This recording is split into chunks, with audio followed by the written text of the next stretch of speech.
Hi, I'm Ben Reppond. Welcome to my YouTube broadcast. Today is December 13, 2023.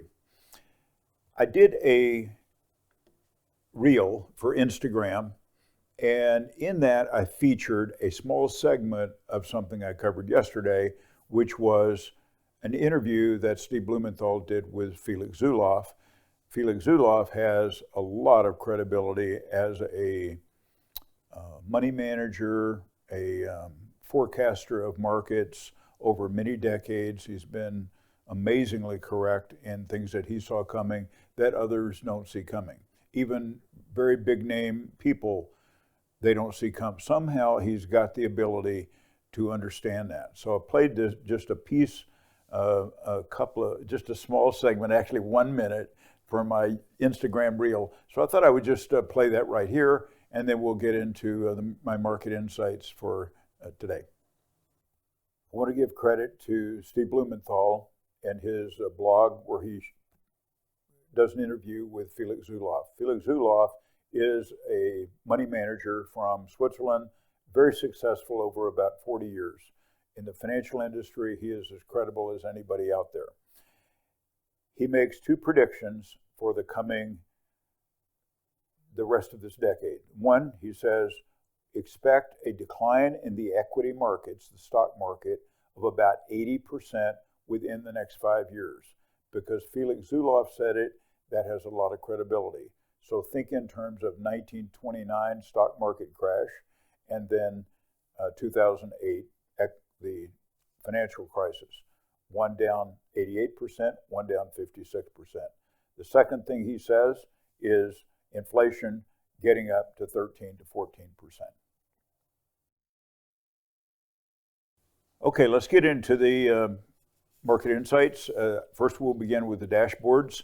The first one are the equity indexes and the single bond index. So this includes the S&P 500, NASDAQ 100, the Dow Industrials, and the small cap Russell 2000 index, all represented by ETFs. And then the foreign markets, EFA for the developed markets and EEM for the undeveloped markets. And then TLT as a representation for the U.S. government bond market. It is the long-term government bond ETF, but I'm just showing that. I'm not showing the shorter-term versions. Last week, I put last week in yellow so you can see that it was mixed. There were some gains and there were some losses. The bonds had the biggest gain. The long-term government bond had the biggest gain of 1.67%. The others more modest gain or loss. As you can see to the right of that, the first 6 rows, excluding the bottom row, the 7th row, the first 6 rows, there are 4 going from left to right. There are 4 moving averages, the 20, the 50, the 100, and 200-day moving averages. The green dot represents, is that index above that moving average, which is a bullish sign, or is it below the moving average? If it's below the moving average and is moving up into the moving average, it may not be as negative, but if they're falling through the moving average, that's when it gets to be more negative. And then the bottom line is the bottom row is the long-term government bond ETF, TLT, and it is below only one of its moving averages, which is the 200-day. For most of this year, virtually all of this year, this has been highly negative, and a lot of the time was virtually all the time, up to the last few weeks, was below all 4 of the moving averages. In the pink box, you can see these are the results year to date. So the NASDAQ one, going from top to bottom, NASDAQ 100 up 47%. That's tech heavy by the Magnificent Seven. The S&P up 20%. The Dow, the developed markets up 11. The Dow up 9. Small cap up 7. Now that was also lagging quite a bit, and it has gained some value recently. And then the emerging markets only up 2% year to date. And even year to date still, even though there's been gains in the long-term government bond, still year to date, it is negative about 5%. When we take the S&P and break it into its component parts, this is what it looks like. These are 11 sectors, industry segments, part of the S&P 500, and you can see them listed on the left side, and to the left, far left, you see the ETFs that represent those sectors. The yellow box represents the last week. So we can see out of the 11 sectors, there were 5 that were negative, 6 that were positive. By and large, it was a mixed market. And the S&P, we'll see this coming up the next slide, the S&P gained just a little bit because some things were down, some things were up. Not a lot in either direction. To the far right, you see the dots representing where are they above or below the moving averages. And when you look at all 11, there are 9 that are above all 4 moving averages. Consumer staples is above 2 of its moving averages, therefore it's below 2 of its moving averages, and energy is below all 4 of its moving averages. No surprise on energy because the price of oil has been dropping pretty rapidly. Last year was the opposite. As oil prices were going up, energy was the big winner last year when everything else was a loser.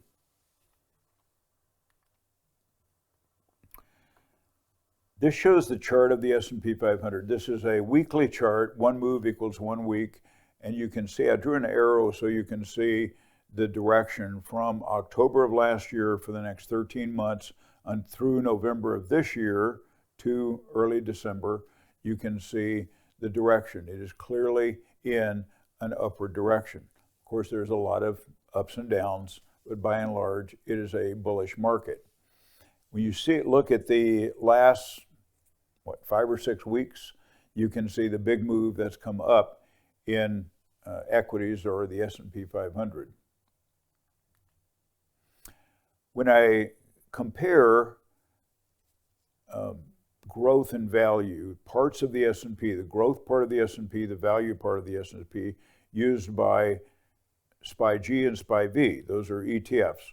So when I put SPY-G as the numerator, SPY-V as denominator, this shows the relative strength or the relative difference between the two. If it goes up, that means that growth is in favor. If it goes down, value is in favor.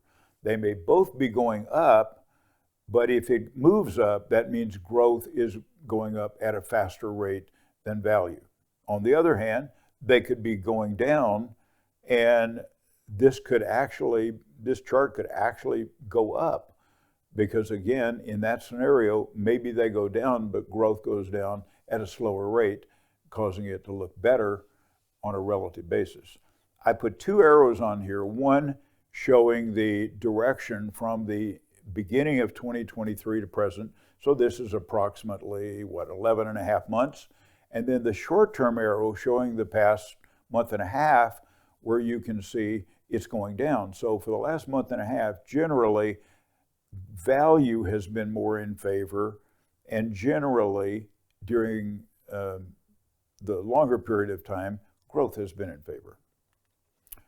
I did the same thing on the large cap versus small cap. Large cap meaning larger companies, the S&P 500 represented by the ETF SPY.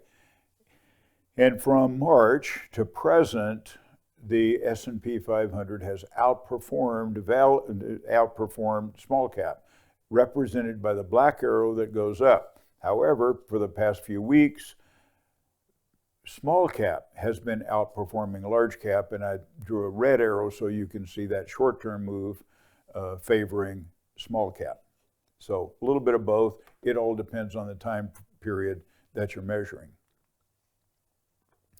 The long-term government bond, TLT, you can see I put a 42-month chart. So this is a 3.5-year chart showing the move of the long-term government bond. A lot of that was in 2022, but it actually has been coming down for a longer period than that. At the very far right corner, you can see I put a red arrow again here to show you the short-term direction of TLT, government bonds. They have been in an upward direction. So as it moves up, what this is signaling is that the interest rates or the yield on the bonds, those are both correlated, interest rates and bond yields have actually been coming down, forcing the price of the bond, in this case government bonds, to go up.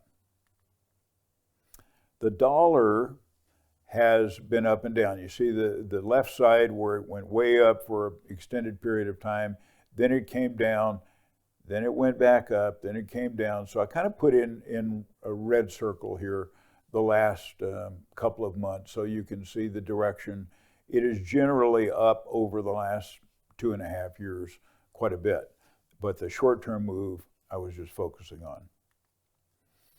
Gold, represented by GLD, the ETF GLD, over an 18-month period of time over about a 13-month period of time, has been going up.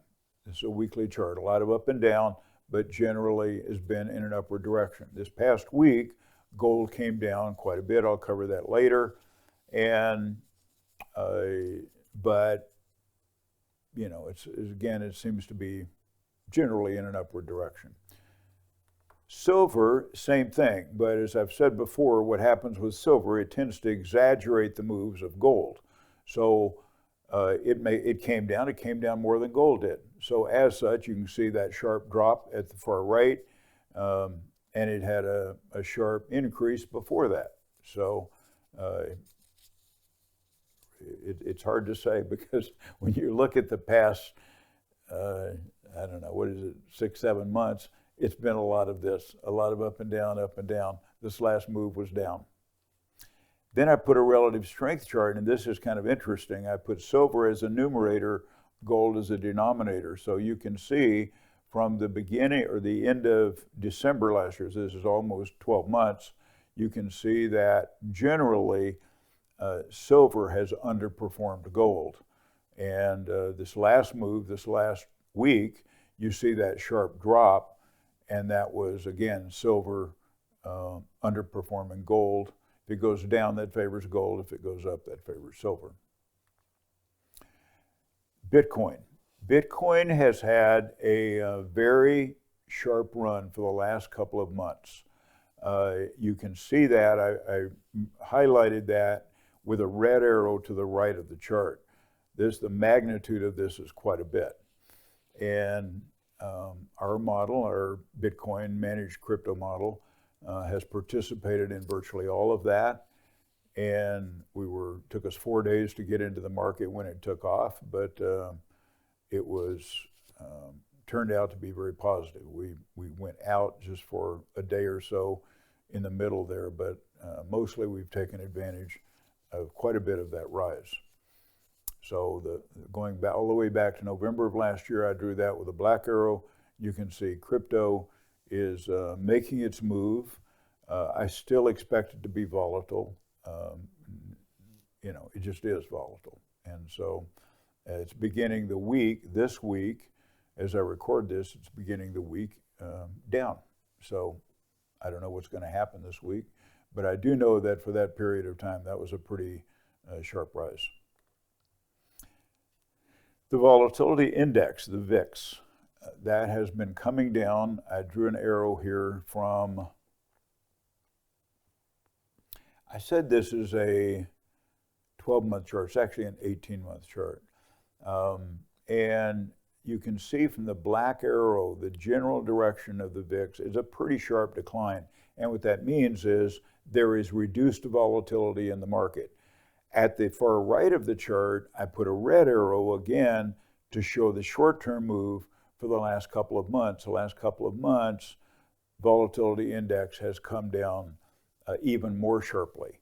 So it's all the way down to about 12. So, you know, in terms of the moves of the volatility index, that's a very low number. And it shows that there's a lot of stability in the market and not much volatility, at least through Friday. Asbury Research does the metrics. they call the Asbury 6. For the last 3 weeks for sure, it might have been 4, but I think 3 for sure, this has been positive. All 6 have been positive. This past week was a mixed week, and one of those went negative. So they still have 5 positive, which is considered still a positive sign for the market. Asbury Research does a cross-asset relative performance chart showing the strength of one asset or asset class versus another. So I'll go through these. Now, to the right side of the chart, there are 3 periods, from the left going to right, the last week, the last month, the last quarter. And if it's in green, it represents that there is strength. There's significant strength in one over the other. So those that have 3 green boxes, the last week, the last month, the last quarter, I will show what those are. Stocks, start at the top. Stocks were more favored than bonds. Small cap was more favored than large cap. And then U.S. equities were more favored than the emerging markets. At the bottom, on the bond side, corporate bonds performed better, were more favored than government bonds, and long-term bonds were more favored than short-term bonds. Okay, U.S. versus the world. This is comparing the U.S. versus 21 different countries and regions. So again, the other countries are listed in green, and when the U.S. is favored, I will comment on those. Those that have outperformed the U.S., this is all relative to the U.S., those outperformed the U.S. are Chile, Mexico, Italy, Germany, France, the Eurozone in general, New Zealand, and Australia. The U.S. has outperformed Peru, Canada, France, Malaysia, Japan, Hong Kong, India, China, Thailand, and the emerging market ETF. Gold and silver. So as I indicated earlier in the gold and silver charts, both were down this week. It was a negative for both. And gold was, as of Friday, down to $2,007, down 3.3% from the previous Friday. Silver was down to $23.11, down 9% from the previous Friday. And you saw the sharp decline down, and that's what represented by 9%. The gold-silver ratio is 87-1. That strongly favors silver. Even though the number favors gold, it favors the purchase of silver as being a better value. When it's above, in my opinion, 40, the higher it is, the better value silver is as a buy. Monster box. A monster box of silver. This is silver bullion. This is not silver eagles. And that has come down to $12,665 because the price of silver came down quite a bit. That includes a $2.22 markup. And when looked at from the 500 rounds of silver bullion, that is $25.33 per round when bought in a box of 500. And when bought in a box of a tube, it's 50 cents per round or per ounce more than the quantity of 500. And this information is from my son, Preston. Thank you for watching. If you have questions or comments, leave them in the comment section below.